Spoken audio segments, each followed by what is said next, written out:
Hey, good evening, fellas. It's fuck, I don't know what time it is. My wife is off with my mother-in-law talking to her cousin about her figuring out she had hit the wall. So, one of the things I've been putting off because, I'm not going to put it off anymore. I'm going to talk to you guys about one of the that I believe. This is just again my personal opinion. I believe is one of the biggest keys to long-term success in your lifetime. And no, there's no book to sell, there's no webinar, there's nothing like that. So I'm going to just give you the information that I think is important and let you do with it as you will, okay? In life, there are, in my opinion, a couple of sets of people. And I'll break it down into just two sets of people. Um, the many are what we call consumers. That applies to all of us. And every single person consumes something: food, electricity, water, the rest of that stuff. What there aren't a lot of are creators. And if you, in any of the three phases of your life, find a niche where you can be a creator, maybe you come up with a new piece of software. Maybe you come up with a new mousetrap. Maybe you come up with a new refrigerator. Maybe you decide that you can figure out hydrogen cars or anything like that. If you can create something. And here's where I have seen most of my success with people and personally. When you decide to go into business for yourself. For example, I know a guy about 35 years ago. God damn, I'm old. 35 years ago, he was what we call an owner operator. And he saved and he saved and he worked I think he worked three jobs, and two of them were at Kentucky Fried Chicken. Well, two of the jobs out of the three was Kentucky Fried Chicken and McDonald's, and he had alternating days, but he worked 7 days a week. And then he did what do you call that? A cleaning company. I don't know if that's all right. Anyway, so his goal when he sat himself down, and we'll talk again about goals and the three phases of your life, but if we'll go over it real quickly. You have a dreamer phase from your teens to your 23. You have a career phase from 23 till you decide to retire, and then there's a retirement phase of your life. So that being said, he sat down and he wrote his short-term goals, his mid-term goals, and his long-term goals. And that's another thing I highly encourage you to do as a man. All right, so let's get back to the point. So he scrimped and he saved and he lived like the MGTOW monks and all of those guys just scraping by. He didn't have a girlfriend. He was focused in from God, I think he was 19 the first time I met him. He's the only guy I've known all my life. And we're anyways, don't.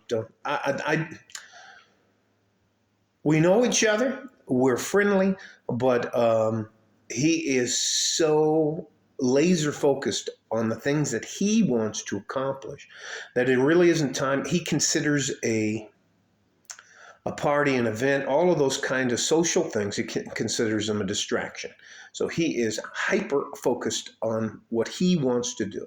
So he realized that 19 years ago would be like 2001. Yeah, it doesn't matter about the time. So he figured out that you could make a lot of money in the trucking industry as an owner operator, which means you own the truck that pulls the trailer.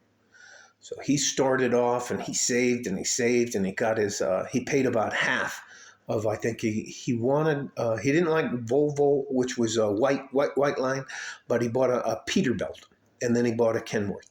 Well, so anyways, I'm getting ahead of myself. So he buys a Peterbilt, which is a pretty good truck. And he just works he just works. He grinds. He does whatever he wants to do. And sooner or later, next time I know, he's got two trucks. And 5 years later, he's got five trucks. The other thing he was incredibly picky about was anyone who would work for him. He paid top dollar back in the day. I mean, he top dollar. He spent money on benefits, retirement packages, and all that kind of stuff. So he ended up. I don't know if you guys know a lot about business, but a lot of times, just searching for a new employee can take up a lot of your time. Um, anyways, his people were loyal. He paid him enough. He never had a problem with it. So, anyways, he ends up. I think the last time I heard about him was when that one trucking company went down, and I looked up to see if he was still floating around. He's still doing just fine. He said he'd rather spend money on people than things. Now he always had a great maintenance plan. Anyways, doesn't matter. But again, he decided to create his own business. And for me, I wanted control of my time. So I figured out a way to make a lot of money.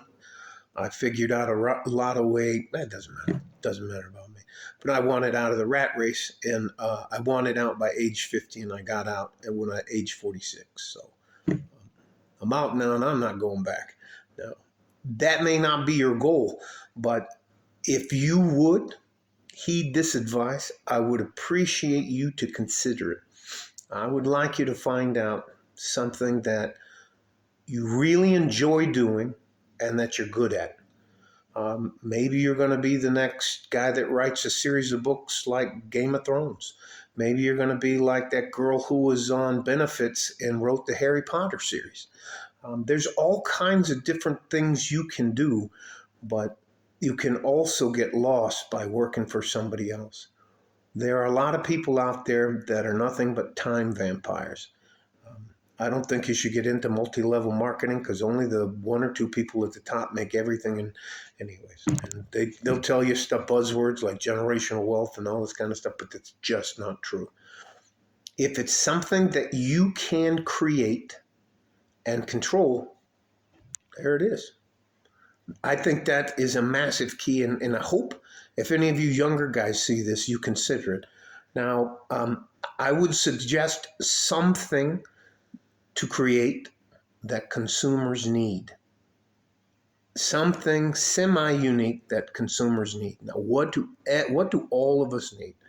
We need water, we need fuel, we need electricity, we need food, we need health care, we need streets, we need bridges, we need schools, we need electrical devices, we need things that make our lives a little more convenient.